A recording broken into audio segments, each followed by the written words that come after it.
4, 5, 6, rebota. 3, 4, 5, 6, 7, 8. Básico. 1, 2, 3, 4. Adelante y atrás. Va. 1, 2, 3, 4, 5, 6, 7, 8. 1, 2, 3, 4. Quedamos ahí. Adelante y atrás. Va. 1, 2, 3, 4, 5, 6, 7. Adelante y atrás. Y un giro hacia atrás. Venga. Básico izquierdo. Después del giro siempre va un básico. Porque si os estoy cantando en los tiempos, no voy a poder decir los básicos, pero siempre que esté, por ejemplo, el cuadrado, cuando terminemos el cuadrado, vamos a un básico. Siempre, ¿vale? Y ahora con música, un poquito con música.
Base, 1, 2, 3, 4, 5, y a la va.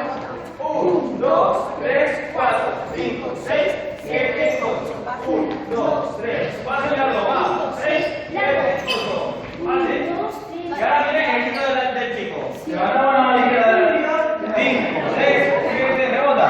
1, 2, 3, 4, 5, 6, 7, 8. 1, 2, 3, 4 y largo. Va. 5, 6, 7, 8. 1, 2, 3. Base.